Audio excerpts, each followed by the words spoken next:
Semuanya pun rombok yang Bandung, diame. Sampai gak ngerti kalau COVID. Banyak tuh orang-orang kampung itu, orang lugu-lugu itu. Mbah niki saking COVID, ya salam ning COVID, muga-muga umure panjang.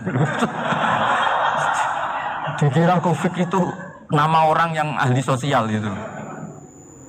Mbah niki dana saking COVID. Matur nuwun sampai no salamku, muga-muga umur panjang.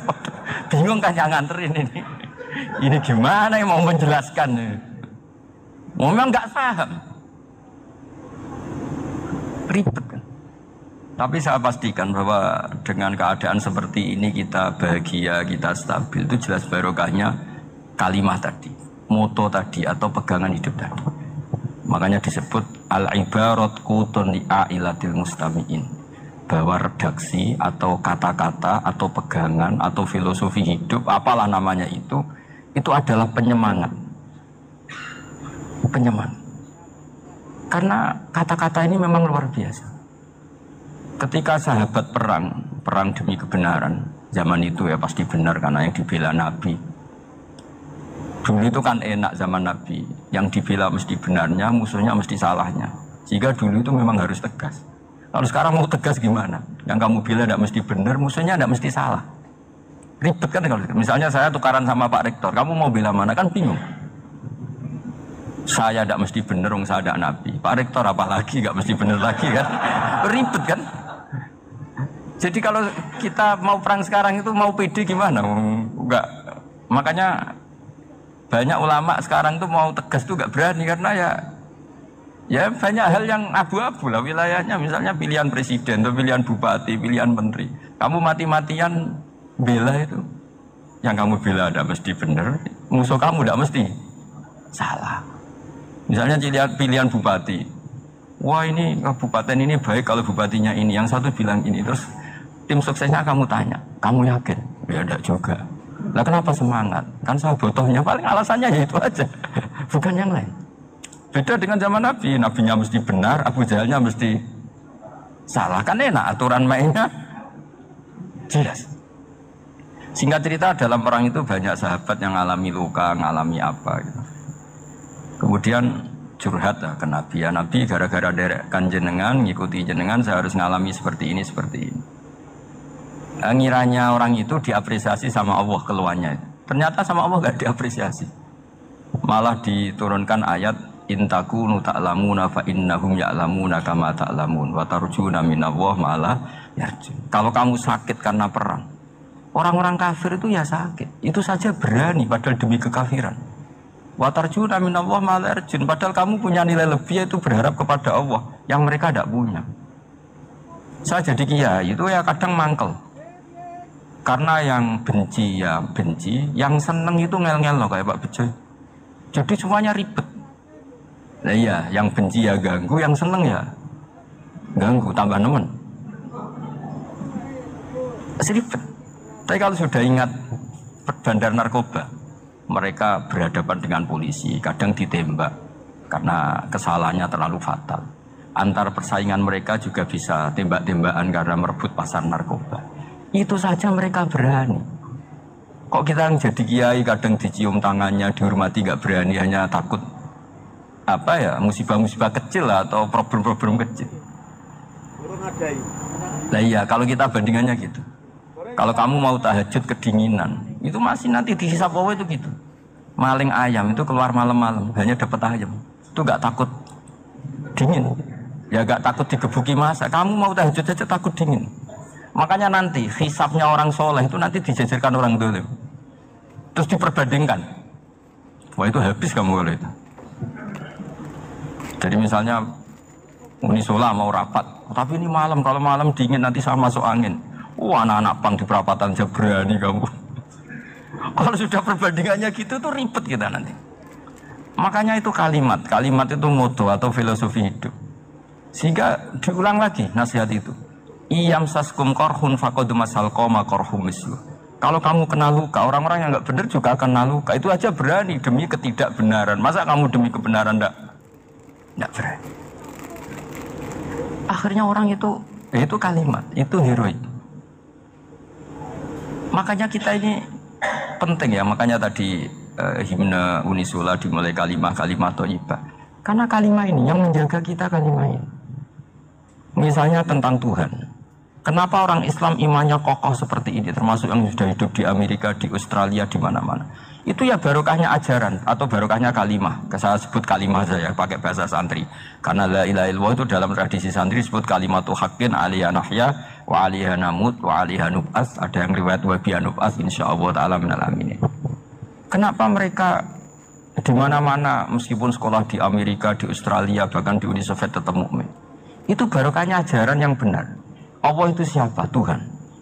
Tuhan itu sifat dasarnya apa? Awal. Dia harus wujud awal sebelum makhluk yang lain.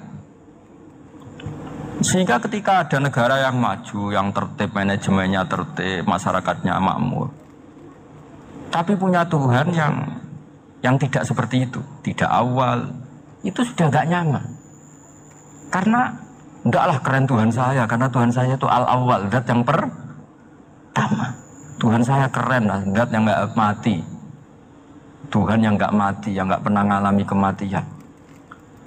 Sehingga tontonan atau yang dilihat kenikmatan-kenikmatan yang lain ini tidak mengubah dia pendirian tentang Tuhan. Karena mantapnya satu kalimat tadi bahwa Tuhan itu ya harus satu, harus awal, harus tidak mati, tidak rusak, tidak mengalami apa-apa yang membahayakan.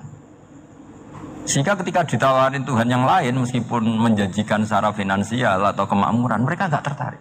Itu coba, itu barokahnya makmur apa barokahnya ajaran? Barokahnya ajaran. Sering negara Islam itu kalah makmur dengan mereka, tapi barokahnya ajaran ini tetap apa? Tetap Islam. Makanya Nabi Ibrahim, Nabi yang sukses bikin waja'alaha kalimatam baqiyatan fi aqibi. Sehingga kita ini bukti sama orang tua misalnya, itu ya karena ajaran.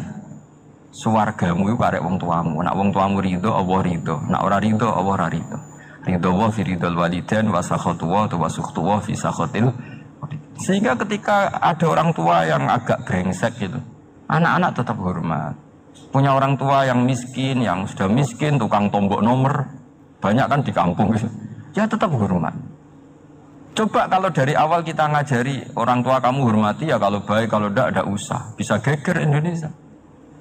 Tapi barokahnya ajaran-ajaran itu Indonesia tertib karena ada ajaran.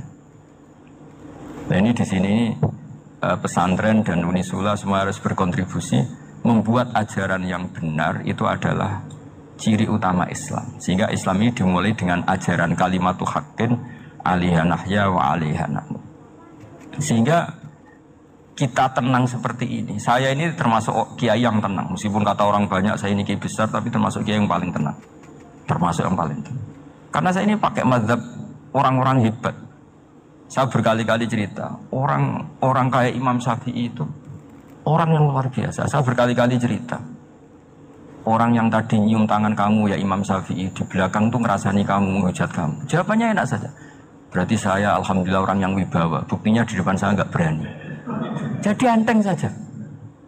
Diceritain sebagian kampung, sebagian separuh dari warga kamu itu nggak suka kamu. Ya bagus lah nggak suka saya, nggak akan utang duit saya. Di mana-mana orang utang itu karena teman dekat. Kalau nggak seneng pasti minimal nggak utang, nggak pinjam mobil, nggak pinjam apa. Berkah mana yang seneng sama yang gede. Jadi dianggap enteng saja. Semua yang dialamin dianggap enteng saja. Misalnya punya istri pemarah, ya bagus lah marahin suami. Kalau marahin tonggo mana ribet. Jadi kamu harus terima kasih kalau dimarahin istri.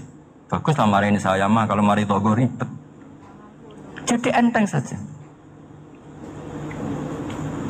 Tapi kita sekarang itu karena nafsu ya, sehingga menghadapi hidup ini ribet. Ulama dulu kalau mau mati itu senangnya bukan main. Sudah lama saya ini ingin gak maksiat. Kayaknya gak maksiat paling efektif itu mati. Ya tidak apa-apa Gusti, kalau sebaiknya mati ya mati aja. Enteng saja. Jadi melihat kematian itu akhir dari segala keburukan atau potensi keburukan. Apapun baik kita sekarang, suatu saat mungkin kita gak baik. Yang bisa menghentikan ketidakbaikan atau potensi ketidakbaikan itu apa coba? Mati kan? Berarti mati itu mengerikan apa menyenangkan? Mesti kamu tidak berani menjawab. Meskipun secara ilmu kamu berani, tapi secara rasa agak berani kan?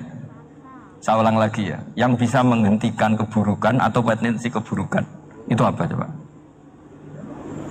Apa? Kematian. Berarti kematian itu menyenangkan atau menyusahkan? Apapun kamu tidak berani jawab karena kamu agak-agak duniawi itu kelihatannya. Tapi secara ilmu, kamu tahu kan kalau mati itu tidak buruk-buruk banget. Karena apa? Itu akhir dari segala keburukan. Sehingga Nabi ngajarkan kalimat itu begitu luar biasa. Allahumma ahyini maka natil hayatu khairan li wa tawaffani maka natil wafatu khairan li. Nabi melihat dunia itu begitu indah. Ya Allah, kalau saya ini hidup, anggap saja hidup ini ziyadatan li fi kulli khairin, menjadi modal saya menambah segala kebaikan. Jika suatu saat saya mati, anggap mawon rohatan li min kulli syarrin, itu akhir dari segala keburukan saya. Sehingga mati hidup ya baik karena di situ kita bisa berkontribusi, beramal soleh. Mati juga baik karena mengakhiri segala keburukan. Nabi nate ngendikan lagi, ajaban li amril mukmini inna amrahu kullahu khair. Orang mukmin itu mengagumkan, semuanya baik. In asobathu na'ma syakara fakana khairan lah. Kalau baru dapat nikmat, dia syukur, maka itu baik. Wa in asobatu dharra sabara. Kalau dapat masalah mereka sabar, itu juga baik. Sehingga orang mukmin dua sisinya pasti baik. Itu juga kalimat, maksudnya moto atau pegangan hidup. Nah, berikut ini saya beri contoh, ini kenangan saya, ini contoh terakhir. Masalah jadi orang terkenal maupun tidak. Di sini dicontohkan Imam Ghazali di halaman 367 di kitab saya 367, juznya 3 di kitab Ihya Ulumuddin. Di sini beliau cerita betapa untuk menjaga ikhlas sebaiknya orang itu tidak terkenal, tidak syuhrah, tidak terkenal. Oke, itu kita sepakat ya, karena kalau terkenal mungkin orang dipaksa publik dengan tanda kutip untuk selalu berbuat baik, tapi karena jaim lah, jaga image atau apa. Tapi ketika dibalik pertanyaannya, kamu rela yang terkenal itu orang nggak benar, sementara yang orang benar itu nggak terkenal. Lalu masyarakat tahunya yang tidak benar. Kalau pertanyaannya dibalik gitu, orang baik wajib terkenal enggak? Kalau pertanyaannya dibalik seperti itu. Dokter yang benar tidak terkenal, yang malpraktek terkenal. Kamu ingin kondisi seperti itu? Gak ingin kan? Kampus yang bagus gak terkenal, kampus yang bagus gak terkenal, yang gak bagus. Nah, artinya apa? Gara-gara olah kata, olah pikiran, ini logika jadi rubah. Lagi-lagi apa? Jawaban itu ada di kata-kata sebetulnya. Makanya bab-bab seperti ini tidak usahlah kita berdebat, berpolemik. Sebaiknya orang itu humul, menutup diri, apa sebaiknya orang terkenal, itu nggak perlu seperti itu. Sudah terserah Tuhan saja. Makanya saya mulai dulu ngaji sampai sekarang itu ya tidak punya punya ikon tertentu atau punya website tertentu, enggak. Sudah terserah Pengiran. Sudah. Saya juga tidak sok suci materialistik atau enggak, ya enggak mikir saya. Bukan apa-apa ya, karena saya ini kiai, jadi biasa urusannya sama Allah, tidak sama makhluk. Jadi pusing kalau sama sarah-sarahnya makhluk itu pusing. Meskipun rektor kalau nasihati saya pasti tidak saya terima, itu tetap makhluk, itu sudah tidak ngefek kalau saya itu sudah ada itu. Bukan karena saya sombong, ya memang makhluk betul gitu, bukan. Cuma nasibnya bejo aja, tapi makhluk tetap makhluk.